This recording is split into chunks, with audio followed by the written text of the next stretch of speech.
নমস্কার বন্ধুরা, প্রিয়াঙ্কাস কিচেনে আপনাদের সবাইকেই স্বাগত জানাই।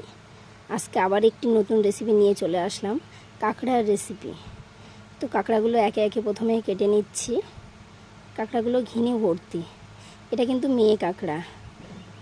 সব কাঁকড়াই ঘিনু আছে, সবকটা কাঁকড়াই ঘিনু, আর বেশিরভাগই মেয়ে কাঁকড়া আছে এতে। সুন্দরবন জঙ্গলের থেকে কালকেই ধরা এই কাঁকড়াগুলো, এখনও সব জ্যান্ত আছে। আর কাঁকড়াটা কাটা দেখাচ্ছি আপনাদেরকে। আমার কাঁকড়া কাটতে ভালোই লাগে। ওপরে এই কাঁকড়ার চালটা পুরোটাই ঘিনুতে ভরা ছিল। মেয়ে কাঁকড়ার উল্টালেই দেখুন কি সুন্দর ঘিনুতে ভরা। এবার কেটে নিচ্ছি আমি। কি শক্ত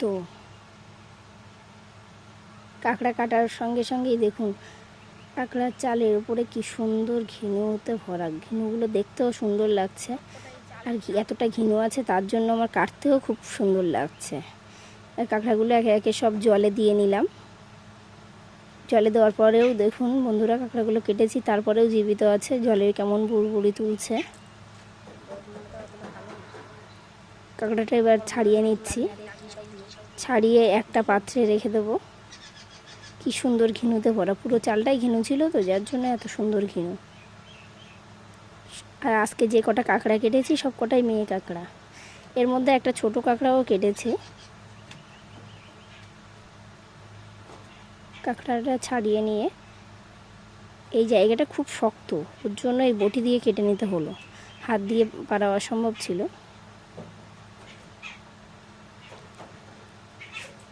কতটা ঘিনু, খুব সুন্দর।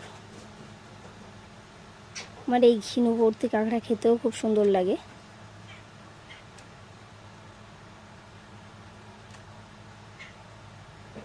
দেখুন দুটো কাঁকড়া ছাড়িয়েছি, কি সুন্দর ঘিনু। এইভাবে একে একে অনেকগুলোই কাঁকড়া ছাড়িয়ে নিলাম। 6-7টা কাঁকড়া ছাড়িয়েছি। এবার শাল পাতার উপরে রেখে দিলাম, দেখছিলাম কেমন দেখতে লাগে, তার জন্য শাল পাতাটা নিয়ে এসেছিলাম। নিয়ে এসে বাড়ির গাছেরই শাল পাতা নিয়ে এসে তার উপরে রেখে দিলাম। পুঁই শাক দিয়ে কাঁকড়াটা রান্না করব, তাই এবার পুঁই শাকটা কেটে নিচ্ছি। পুঁই শাক আর কাঁকড়া এক জায়গায় রেখে কত সুন্দর লাগছে। পুঁই শাক, কাঁকড়া আর আলু রান্না হবে। প্রথমে তেল দিলাম কড়াইয়ে, তেল দিয়ে ঘিনুটা উল্টে ভেজে নিতে হচ্ছে, কেননা এই ঘিনুটা যদি অন্যভাবে কাঁকড়াগুলো দিয়ে দিই তবে ঘিনুটা জমে যাবে না। এইভাবে তেলের ওপরে দিয়ে দিলে ঘিনুটা ঠিক জমে যাবে।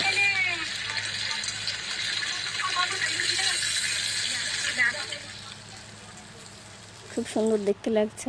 এবার একে একে ঘিনুগুলোও সব জমে গেছে, কাঁকড়াগুলো ভাজা হয়ে গেছে, তুলে নেব একটি গামলায়। দেখুন কি সুন্দর ঘিনু ভরা কাঁকড়া, দেখতে কেমন সুন্দর লাগছে। এবার তেলে একটু পেঁয়াজ দিয়ে নিলাম, একে একে সব রকম মশলা দিয়ে নিলাম। পেঁয়াজ, রসুন, আদা, লঙ্কা, একটু হলুদ গুঁড়ো, সব কিছুই দিয়ে নিলাম। একটু ধনিয়া গুঁড়োও দিয়েছি, আপনাদেরকে দেখানো হলো না সেটা। এবার একটু নেড়ে নিয়ে নেব। মশলাটায় তেল ছাড়ার পরেই তারপরে তরকারিগুলো সব ঢেলে দিলাম। দেওয়ার পরে এবার একটু মিশিয়ে নেব মশলাগুলো তরকারির সঙ্গে। মিশিয়ে নিয়ে হালকা করে একটুখানি জল দিয়ে দেবো যাতে সিদ্ধটা ভালো হয়। দিয়ে আর এবার ঢেকে দেবো কিছুক্ষণ, 5 মিনিট অন্তত ঢেকে রাখলে সুন্দর করে কষাটা হবে। তারপরে একটু লবণ ছড়িয়ে দিচ্ছি, যেহেতু প্রথমে লবণ দেওয়া হয়নি তার জন্য এখন লবণ দিয়ে দিলাম। দিয়ে একটু আবার নেড়ে ভালোভাবে মিশিয়ে নিলাম। সব কিছু নিয়ে আবার ঢেকে দিলাম। দেওয়ার 5 মিনিট পরে তুললাম। তোলার পরে আবার নাড়ছি, নেড়ে ভালোভাবে একসঙ্গে মিশিয়ে নিচ্ছি। সুন্দর করে এবার কষাবো তরকারিটা, কারণ যত সুন্দর করে কষাবো বেশি কষালেই খেতে ভালো লাগে।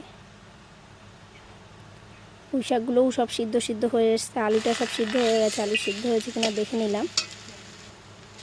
নেওয়ার পরে একটু এবার জল দিয়ে দিলাম, সবটাই হয়ে গেছে বলে। জল দিয়ে দেওয়ার পরে কড়াইটা ঢেকে দিলাম। 5 মিনিট মতো ঢেকে রাখার পরে এবার তুলে নিয়ে কাঁকড়াগুলো সব দিয়ে দিচ্ছি একে একে। কাঁকড়াগুলো সব দিয়ে দিলাম।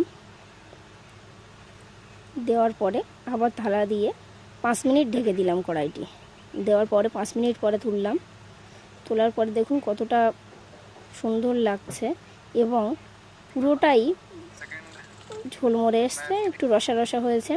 সুন্দর পুঁই শাক, আলু আর কাঁকড়া, এই রেসিপিটি যদি আপনাদের ভালো লাইক লাগে, অ্যান্ড সাবস্ক্রাইব করে দিন।